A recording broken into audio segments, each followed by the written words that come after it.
Because हम उनको भी असेस कर सकें, क्योंकि गोइंग फॉरवर्ड ये हमारे एसेट्स हैं। एहसान उल्लाह अनफॉर्चुनेटली उसको अभी थोड़ा सा टाइम और लगेगा।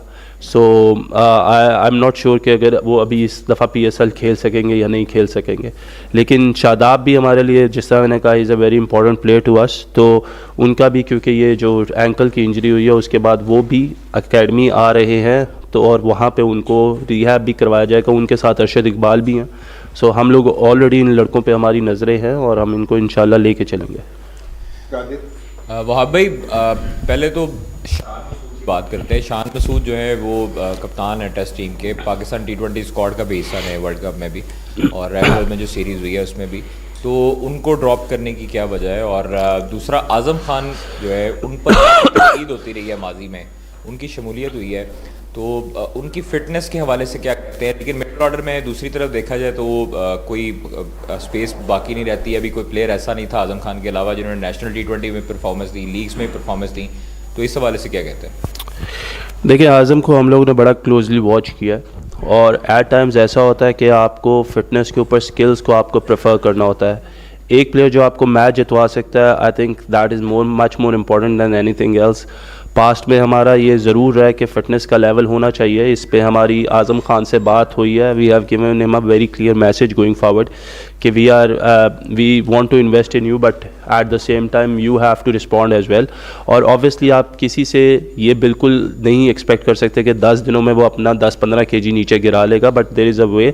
अभी आज़म जो है वो जाएंगे टीम के साथ, और उसके बाद क्योंकि वी हैव सीन के PSL में, डोमेस्टिक में और ऑल ओवर द लीग्स उनकी जो परफॉर्मेंसेज रही हैं, he is a very impact player. और नंबर 6 पे जिस तरह हमने कहा कि हम सब, क्योंकि हम लोगों ने सबको ट्राई कर लिया हुआ है मोस्टली, तो हम लोग चाहते हैं कि हम आज़म को जो है वो एक चांस दें, एक मौका दें, and when he will be come back तो उनकी जो फिटनेस गोल्स हैं उनको भी हम लोग खुद मैयर भी करेंगे। और इस सीरीज़ के बाद जो भी टाइम मिलेगा उस पर वो हम उनको एकेडमी भी बुलाएंगे, and he is already working hard in Karachi, और कम्युनिकेशन जो है वो बड़ी क्लियर है उसके साथ। तो इंशाल्लाह वो जो है वो उसमें भी आपको बेहतरी नज़र आएगी। Going forward, Shan Masood was also one of the probables जिनका हम लोगों ने जिस पे डिस्कशन हुई थी। शान को हमने देखा है, हमें पता है शान की क्या कैपेबिलिटी है, क्या कैपेसिटी है, बट गोइंग फॉरवर्ड क्योंकि हमने कहा कि हमारे पास टाइम बहुत मिनिमम है, उसमें हम हर लड़के को मौका नहीं दे सकते, इसलिए शान को फ़िलहाल इस सीरीज़ के लिए हम लोगों ने कंसिडर नहीं किया।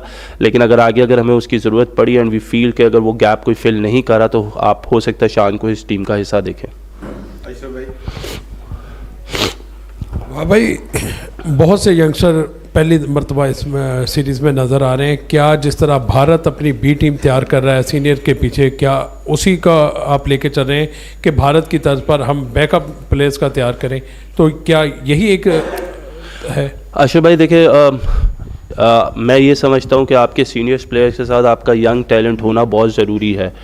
आपके कुछ प्लेयर्स ऐसे हैं जो पाकिस्तान को रिप्रेजेंट करते हैं, और they are the best players going forward into the competitions.